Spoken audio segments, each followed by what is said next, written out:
Action! Ecology. Aloha there. آسف لو مش مركز معاكم، كنت لسه بتفرج على فيديو ل3 شباب ضربوا راجل عنده أوتيزم أو مرض التوحد وجري. ما كانش في سبب إنهم يضربوه، والراجل عانى إصابات شديدة جدا.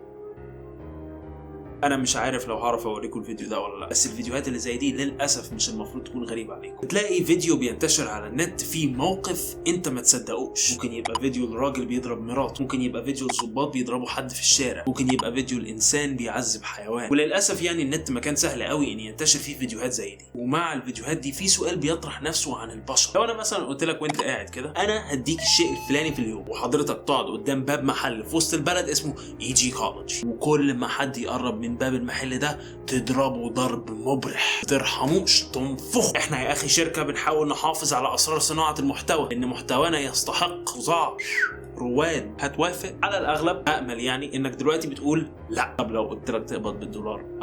استنى بس، وتاخد كام في الحوار ده؟ وهي دي بالتحديد مشكلتي، ان معظم الناس اللي بتتفرج على فيديوهات التعذيب دي بتبص بدونية للناس اللي في الفيديوهات دي. ازاي يعذب كلب، ازاي يضرب الراجل البريء ده، وعند اللحظة دي بالتحديد بيبدأ يقول ان اكيد في مشكلة نفسية عند الشخص المعين اللي انا شايفه في الفيديو ده. لا يمكن ان انا كإنسان بشري اكون زي فلان اللي موجود في الفيديو ده، اكيد في الشخص ده مشكلة تفرقوا عنه. في قصة شهيرة انتشرت في مصر من شهور عن اب قتل خطيب بنته. الولد المحترم اكتشف ان والد خطيبته ليه تصرفات مش صح، وواجهه بالموضوع بشكل راقي جدا. خوفا على نفسه الاب تآمر مع بنته على الشاب ده. دول مش بس قتلوه، دول دفنوه في مطبخه. موضوع مرعب جدا يعني، قصة صعبة جدا بجد.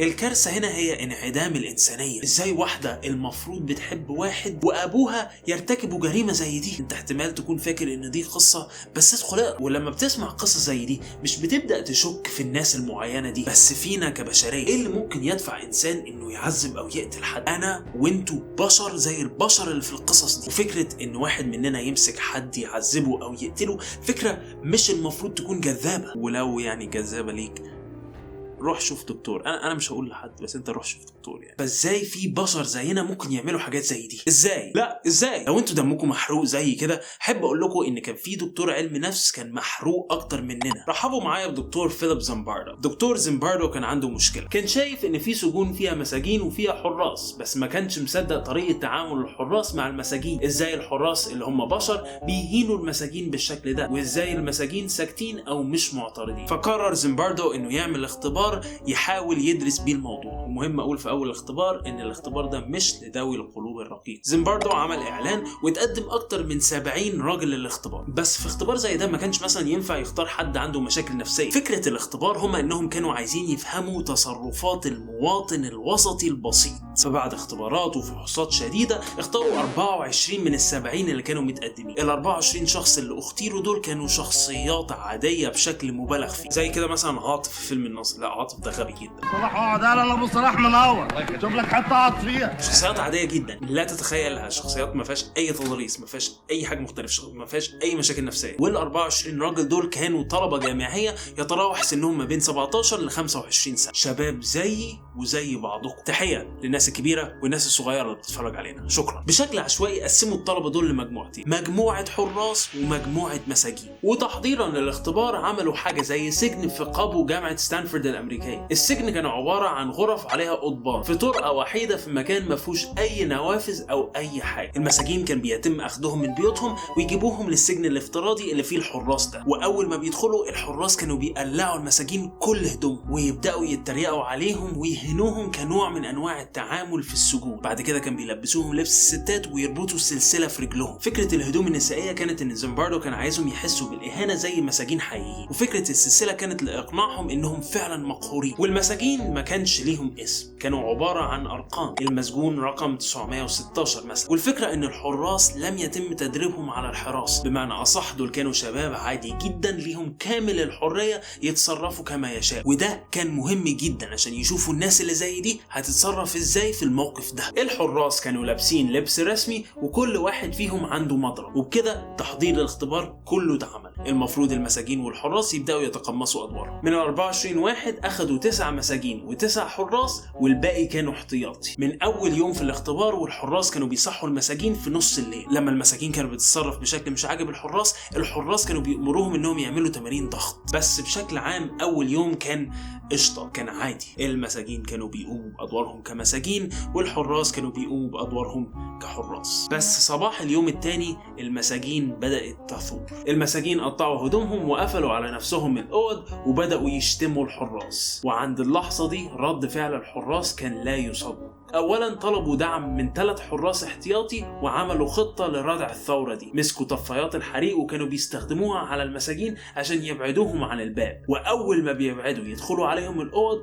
ويقلعوهم هدومهم ويشتموه. كانوا بيمسكوا المساجين المسؤولين عن الاحتجاج ويحطوهم في غرفه حبس انفرادي. موضوع مرعب جدا يعني. اقف ثانيه واحده كده، انتوا متخيلين اللي بيحصل؟ المفروض ان الناس دي كلها عارفة ان ده اختبار فقط، دول مش حراس ولا مساجين حقيقيين، بس تصرفاتهم كانت لا تعقل. وده من اليوم التاني، ما عداش 24 ساعة والقصة بتسوء. الحراس بعد اول مرة يتهانوا فيها من المساجين ما عادوش بيفكروا بقى في اختبار او غيره، بس بيفكروا ان المساجين دول مخليين شكلهم وحش. وعلى هذا الاساس زادت الشدة. الحراس ما كانوش بيسمحوا للمساجين انهم يدخلوا الحمام، فريحة القبو بتاعت الجامعة بقت حمام. لما الحراس كانوا بياخدوا المساجين للحمامات كانوا بيزقوا المساجين ويوقعوهم. من كتر الاهانة وسوء الاحوال احد المساجين كان لازم يمشي. المسجون رقم 8612. المسجون كان بدأت تظهر عليه اعراض نفسية صعبة جدا وكان لا يتوقف عن البكاء.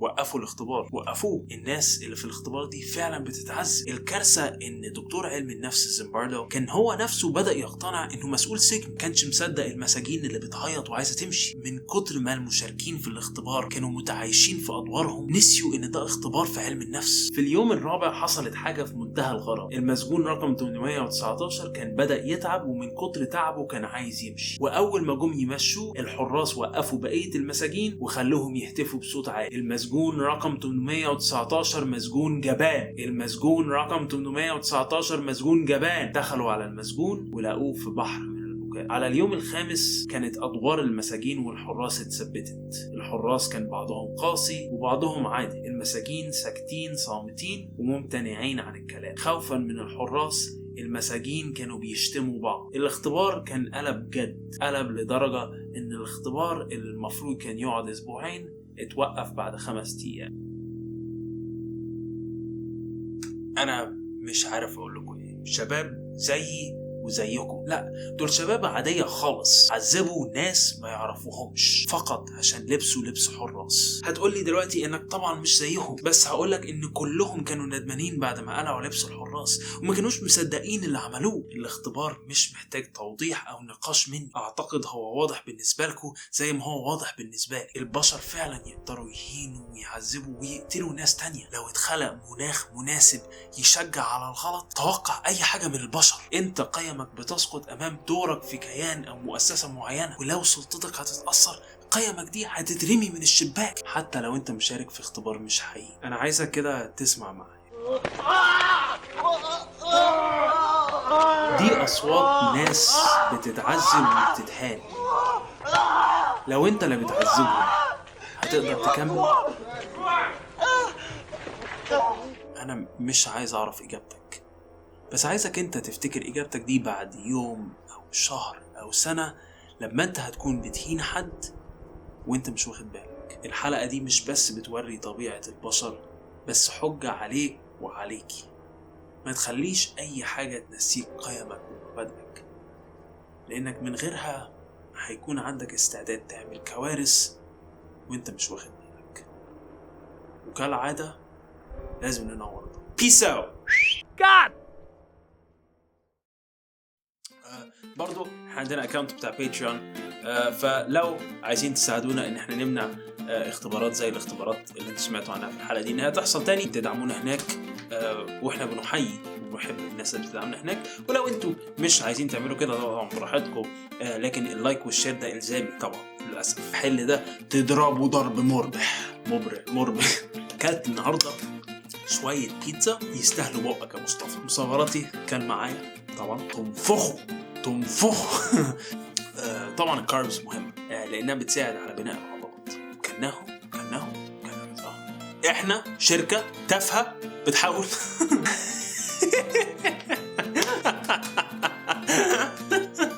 والله العظيم افتكرت حاجه مضحكه جدا. ايه هي؟ لا ما انتوا مش هتفهموا، اصل هي قصه طويله يعني. تتفرج على الحلقه، تعمل لايك، تعمل شير، خلصت يعني. مش عايزين نكتر في الكلام.